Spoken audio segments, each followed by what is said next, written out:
Okay, so again, our slope formula is y2 minus y1, x2 minus x1. So we went ahead and did y2 minus y1. When we're doing x2 minus x1, Jelani, we should have 8 minus what? 8 minus 5. 8 minus, close. We want to do x2 minus x1. Okay. 3 minus Good. 3. 8 minus 3. Okay, at this point, the last step is to go ahead and simplify.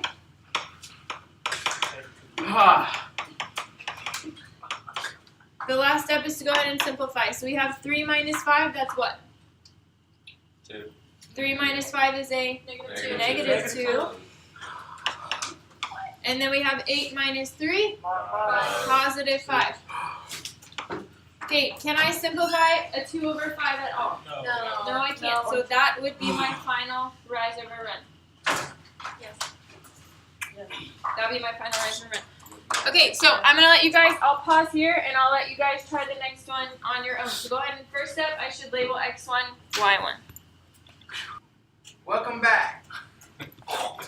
Okay, No, that's good. so I saw some things I was walking around. I think it really helps to circle the values that we're combining because a lot of people will still do negative 7 minus the 3 there. So we should have had negative 7 minus 1. And then we should have had a negative 3 minus a what 5? Negative 5. Minus a negative 5. Does anyone remember what happens when we subtract a negative, Zach? It becomes positive. It becomes positive. So I'm going to add that value in there. So when I combine like terms, or sorry, when I simplify, negative 7 minus 1, I got negative 8. And then I have 5 minus 3, positive 2. Okay, I saw some people leaving it like this. Why is that incorrect? Jordan? Because you got to simplify. Yes, what can I take out of an 8 and a 2? 4. You can take out a 2, right? So we'll simplify and get negative 4 over 1, or we can just write that as negative 4. Questions there with slope? That should have been a review because we've done slope many times before. Okay. Then you have this little section that's just reminding us about horizontal lines and vertical lines. So horizontal line crosses through what? The y. So that's why we get y equals this number. So this line, or the equation of this line is y equals 3. To find what my equation is, I just go up on the y-axis, 1, 2, 3. That's the point where it's intersecting. So that's why this line is y equals 3. It'll always be in that format. Does anyone remember the slope of a horizontal line? Can you raise your hand, please? The slope of a horizontal line. Let's get someone else. What's this? Zero slope. Good. And I'll pause and we can write this on our word wall in a second, but let's move on to vertical. Vertical crosses through what axis? X. X-axis. That's where we get this equation x equals 4. Where did I get that value of 4? Over to the right. To the right. 4. Good. I went on the x-axis, 1, 2, 3, 4. Everywhere on this line, it's crossing through at the positive 4. So that's where we get x equals positive 4. And anyone remember the slope? Someone else? Akeem? Undefined. Good. So those are just memorized. So we'll write those down on the word wall in just a second. But that was just a review. Oh, here's our joke from Mr. Bird. Why did that? I think that's supposed to say elephants. Okay, school. Elephants. Why did the elephants keep getting kicked out of the pool? Because it's too big. No. Because the slope is too big. It's not. It has nothing to do with slope. Oh. Because they're going They kept dropping their trunk. Like their swim trunks, but trunks. No. Oh. No. Okay. I get it. Okay. So we're converting like we did for the do now. We're gonna convert to slope-intercept form, which is what, Jordan? Slope-intercept form. y equals mx plus b. Very good. Y equals mx plus b, which is written right there. So we're gonna convert there and find our slope. So what is my first step here? What do I have to do to get y by itself? I have to move the what? X. Yeah, move the x. So let's go ahead and subtract that 4x. Hey, Amira, can I combine the 8 and the negative 4 here? No. No, we can't. So that cancels. I'm left with negative 2y equals, which one do I want first? Which one do I want first? Good. Negative 4x. Remember, it'll be the opposite sign. Plus 8. And then my last step would be to divide by what? Negative 2. We have to divide everything by negative 2. So this is y equals, what's a negative 4 over a negative 2 equal? Positive 2x. And what's an 8 divided by a negative 2? Negative 4. Negative 4. Negative 4. Okay, that's just converting it. Now it wants us to find our slope, so I'll give you a second to figure out what the slope of that line is. Shh, don't say it out loud, I'll call on somebody.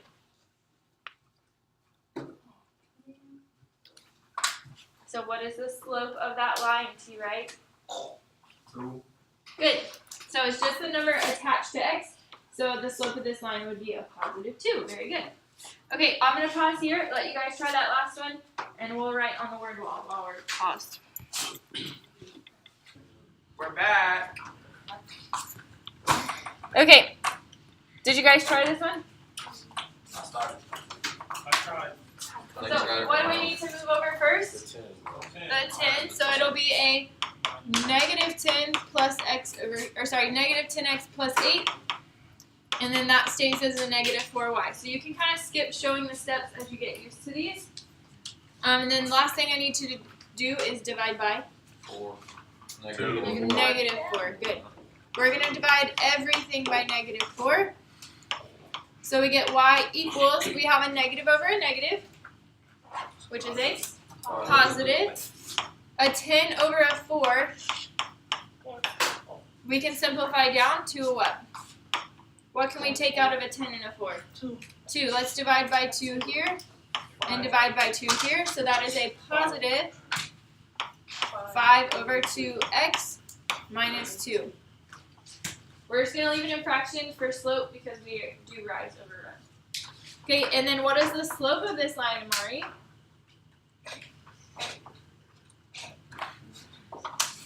The number attached to x is the next slope. So what's the slope? 5 over 2. Okay, questions with converting to slope-intercept form? Okay, flip to the back. Flip to the back to distance formula. Okay, distance formula is new for you guys. It is one of the most common formulas on the EOC. We use it to find distances, or in our case, usually we're finding side lengths.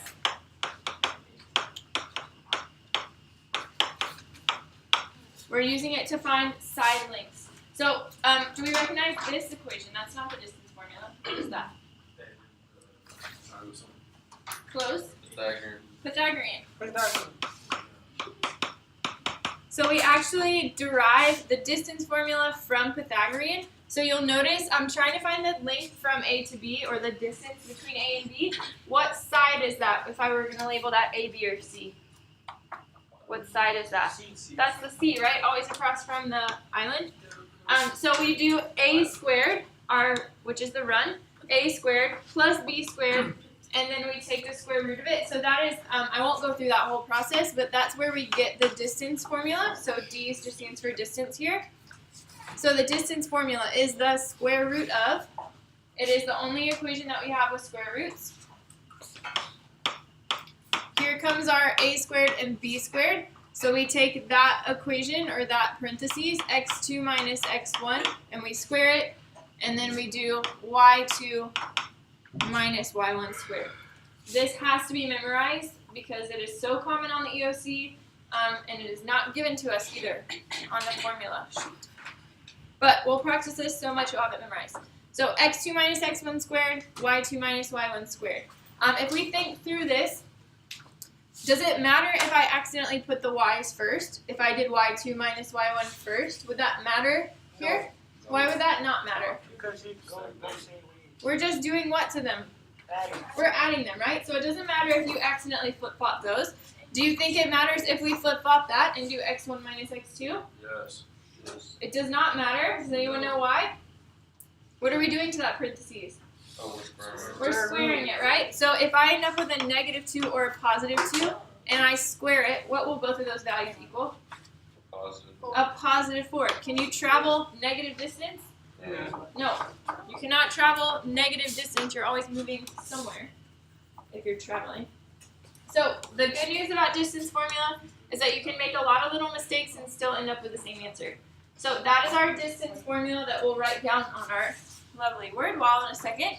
Or maybe someone would like to write it on the word wall with nice handwriting. I have this. But we'll do that in a second. So first thing I want to do is label x1, y1, x2, y2. So first thing I want to do is label.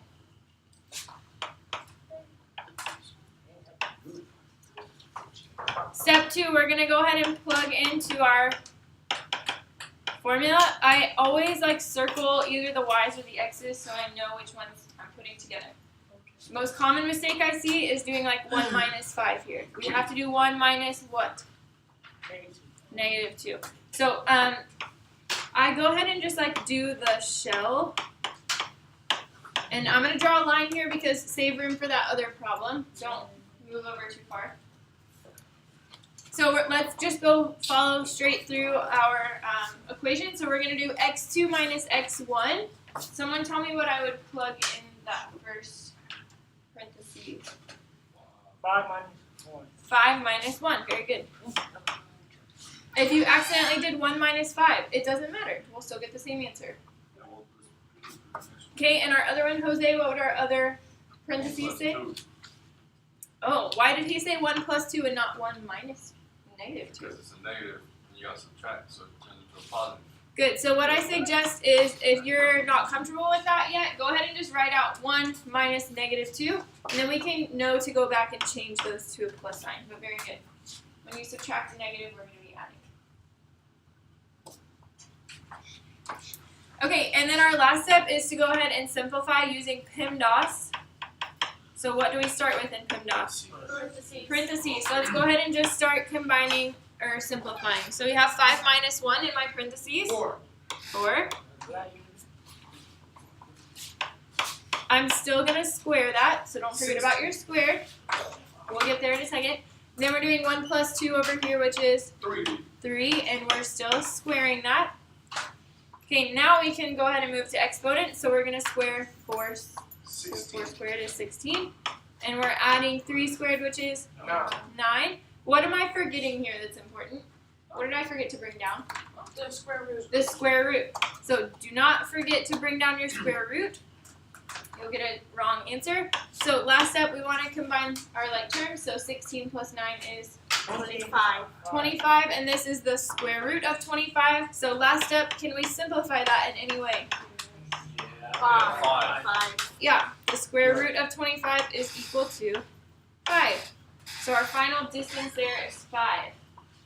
So these are actually pretty simple, but they do take a little bit to adjust to them. All that just to get 5, I know. So these are not the most fun, but the more you practice, the easier they get. So let's go ahead and start the next one. x1, y1, x2, y2. Let's go ahead and draw the shell. And I'm going to let you guys figure out what you want to plug in here. So some of you will always, I generally do y2 minus y1 first, just because I'm used to that with slope. But go ahead and plug in. I'm going to pause here so you guys can ask me questions.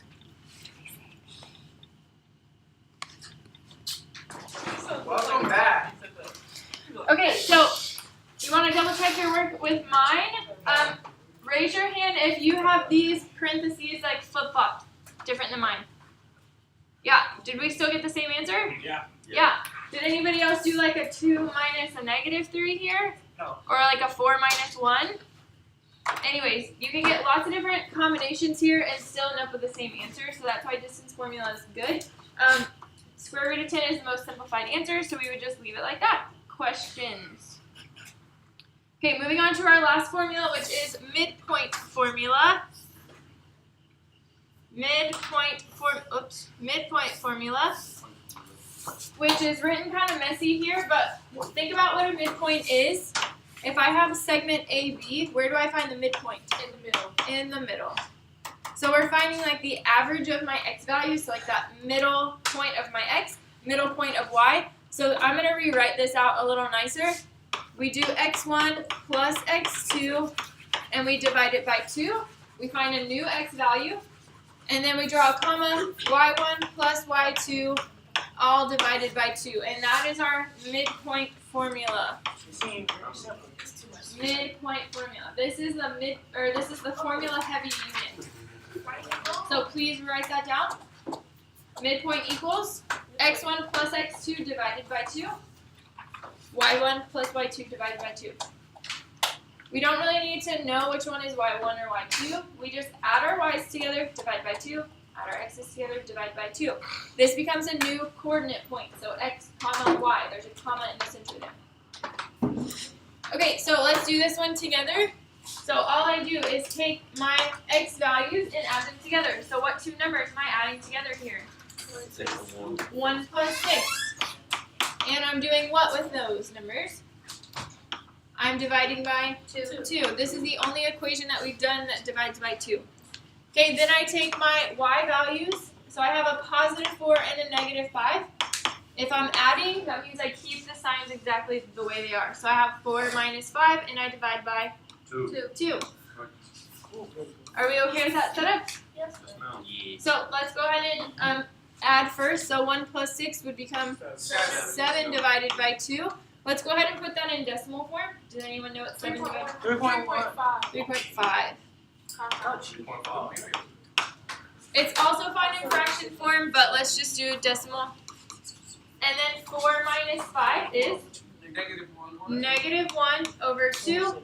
What is negative 1/2 in decimal form? 0.5 or negative 0.5.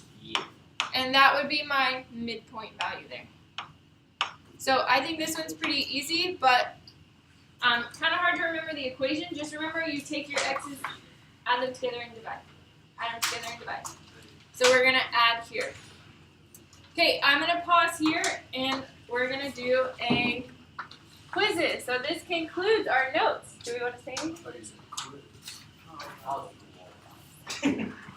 Subscribe and like this video and comment. Share with all your friends and buddies.